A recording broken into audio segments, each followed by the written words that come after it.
Welcome to my channel, and I will be sharing with you an episode in my life as a young teen growing up in church. Now, I must say that I grew up in church. All my life is church. And not to say that I don't have other social involvements or I never had social involvements, but my typical lifestyle was surrounded by church or in church. And I just want to share how I dealt with the negatives, the criticisms when I got pregnant out of wedlock. And I was involved in different activities, different ministries, and the choir. So, that's not something that would have been easy to, manage and to maintain a positive mindset, regardless of all the negative things that were thrown at you. And so, yes, I got pregnant, and the first thing that was said, or the first thing that I was encouraged to do, was go and get married to the person who got you pregnant, man. And while in old days or earlier years, the church used to endorse something like that, and it worked, I don't agree with it. It does not necessarily mean that because you had fallen in a situation means that the person is that right person for you. It doesn't mean that God really had that person, selected for you. And so you find that a lot of times when persons jump into agreement to get married because of cover up or in an effort to, remove a bit of the shame that they would go through. It doesn't work in a society like this, no. It does not work in this era. You understand? And I'm so happy that my parents were not supportive of that suggestion or recommendation. And as I said, it worked for some persons, so thumbs up for those persons who it actually worked for and is working for. I am not against those kind of, I'm not against those persons, really. I'm just not in agreement, and was not in agreement with it. Say that the person, a sister got pregnant, you must jump to go and get married to the person you got pregnant because you're covering up. No. Go through your process, man. Endure the pain. Endure the negatives. Those are the things that will help you to build your character. You understand? So, as I said, I grew up in church. I was involved in different ministries, and yes, things do happen, and that's the first thing. You must learn to accept. Come to a place of acceptance. There are things that will befall you that you never planned for. How will you deal with it? Without doing the worst, without hanging yourself, without staying in the slum, without staying in the situation. How will you deal with it? You must accept it that, okay, I had to accept it. Cardell, you did this. You have to go through this because you're not going to, make worst of the situation. And so I could have looked at the many times when church persons had negative things to say and just swallow it. But instead I focused on the few persons who were there with me, particularly my family. My family was my main support system. And if you have one person in your back having your back, rather. Jump with the one person, man. That one person who genuinely really want to see you strive and pass it. Work with that person. Don't listen to the majority of the negative things that will be thrown at you or are being thrown at you. They are just there as distraction for your journey. Because guess what? It don't happen already. What will you do going forward? So I had to come to a place of acceptance, and I'm happy I did. Secondly, I had to rely on my support system to maintain a good mental health. You see, if your mind is not at the place where you're going to tell yourself that, okay, this has already happened and I am going to push regardless of, then you're heading for a downfall. And so I had to keep that in the back of my head all the time, at the front of my mind, saying, listen, you're going to push past this. You're not going to listen to what persons are saying. And the few persons who were there at church saying, Cardell, giving me a call, you're going to push past this, man. This is going to be a testimony for you. I consumed myself with those things rather than focusing on the negative things that were being said. And I know that today there are still young persons out there who are suffering mentally. They want to return to God, but because of the negative reactions that they got and the negative things that were said, they just consume themselves with it and still staying in it and continuing to realize that it becomes a pattern for them. So they had one child, then they end up with 2, then they end up with 3. And there is still a way out of that situation. So the more you indulge in the negative things, is the more you're going to end up going further in the negative pathway, the wrong route. That's not healthy for you. That's nowhere going.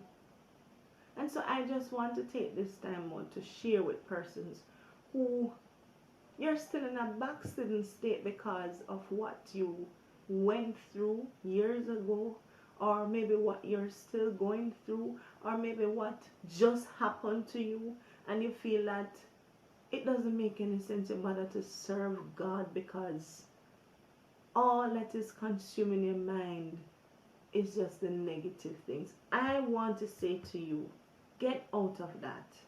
Snap yourself out of it. There is room for improvement. There is room to grow in God. God loves you, and that's the main thing. God loves you. Does it really matter who else loves you than to know that the one who made you loves you more than those who are around you? You're looking to the church to be the hospital. You're looking to the church to be the main support system.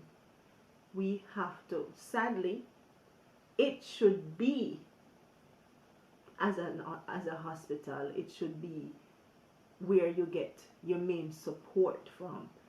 But the reality is the church is consisted of different people, diversity, and different people have different ways. And persons are really, if they want to say negative things, then it's really up to them. They're entitled to their opinion. So what are you going to do? You're going to focus on what they're saying over what you know, knowing that God loves you. And regardless of the state that you have found yourself in, He is willing to remarry to you. It's just because of the fact that some persons sin, the outcome of their sin is not reflected openly. But something like pregnancy, it is publicly seen. And so when Carter got pregnant, whole of Salem know. My whole community But I have to know exactly, you know. So that's a take on. That's okay. But I never allowed my mind, and it was only because of the support system, really and truly. I felt like I wanted to kill myself. But when I looked and realized that, look how many persons love me. I have my mother, my father, my sister, my brother, my extended family members. I had a few church persons who would call me, send a text. I said, no, man. People really love me, man. Can't do that. That even make no sense. Because of the shame, the guilt. You never planned for this thing. I know this happened. It feels like the worst thing ever happened. As a matter of fact, growing up, when you get pregnant in church, the church would make you feel as though, or church persons, let me say, church persons would make you feel as though fornication was an unpardonable sin. And so you had to fight that in your mind, because it felt as though, okay, this is one God not gonna forgive you for. It's as if you let down everybody. You let down your parents, you let down your fellow young persons, you let down the people them way I look up to in our church. And now, see there, you join the gang of getting pregnant. Yes, I was an adult, but at the same token, I never wanted that to happen. But it happened. What should I do? What should I do? Some persons would have preferred seeing me go cuckoo, go mad. Because, yeah, she know what she wanna do and all of the negative things. But let me say that straighten up yourself. Straighten out your mind. God loves you, and that's all that matters. He knows that that situation would have befallen you, and he knows that there's a plan that he had prepared for you if you continue to trust him. Don't allow the negative things to consume you to the point where you just are going to throw up arms and sin continually. You're going to blame persons in the church for you staying in that situation. No, it is your soul. You are responsible for taking care of it. I had to do that. I had to come to grips with myself and say, listen, even if it is one person that is showing me genuine love, I am going to stick with it. Stick with that person. Stick with that love that I'm feeling, that somebody cares. You know, I don't want to get emotional, but I just want to let you know that God loves you. And the person behind this camera is my son, the one that I could have aborted, the one that I would not have had the chance to know if it is that I never had the support that was around me. And so I just want to tell you out there, you know that you never planned to get pregnant. You know it happened now. Don't throw away that child.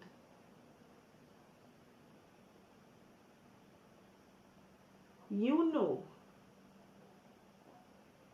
that choosing this pathway to serve God comes with so many things. And because you're human, sometimes you will fall. Sometimes things will happen to you that you never had on your list of goals to achieve. But it is that falling situation that will help you to build your character. That situation will help you to mold you into who God really intends for you to be. You see, if you have never been in a situation, then you can't help me. And so I remember this church sister, she shared with me what happened to her when she was growing up. And that was one of the things that held my mind, that, oh, you know, you're not alone in this thing. You can push, man, can push past this and become who God really wants you to be, regardless. I know when it just happened, it felt as if my whole world fell apart. And it even felt worse when I needed the support of some church folks and they had the worst things to say. But I'm happy that I still love them. Even to today, I love them. Today, some persons look at me and all that they're seeing is the pregnancy. They're still looking at me with a pregnant belly. But thank God, I have passed it. And I just want to say to them too, thanks for the hard time. Thanks for the negative things. I don't hold any grudge. I don't see you as somebody that when I look at you I remember what you said. No. In fact, I can't even pinpoint who said this from who said that. That's not necessary. It was a process and it was meant for persons to play their part. You understand? To help me to develop, to help me to grow. And my main reason for this video is to encourage somebody out there. I know there are young ladies out there who you got pregnant and you're staying in a backslidden state. Don't stay in it. You know God called you for a purpose. Don't stay. Your situation that you have gone through or is going through is meant to be a testimony to help somebody else who is better to help somebody than the person who has gone through it or is going through it. Who is better to help the person? If you have never proven God to be a healer, if you have never proven God to be who you say He is, then you can't encourage me to trust Him. You can say, it becomes a cliche now for persons to say, I have proven God is a healer, He's my keeper, but you have never really gone a situation where you needed His healing power. You needed Him to keep you when your mind felt as though it was going AY. You've never been there. But the person who has been in the situation and has managed to overcome by the power of God is that person who is better able to help somebody else who is going through similar situation. And so I just want to say, fight. Go through your process. It was meant for you to go through. If you're not dead, then your work on earth is not yet completed. So go through a process, and make God your choice. Make Him be the person that is number one in your life. I will not say it's an easy road. I will never say that. Cannot be easy because we're still human. But he's depending on you to share that testimony to help somebody else. Okay? So, leave your comments. Subscribe to my channel. Hit the notification bell and the like button. God bless you.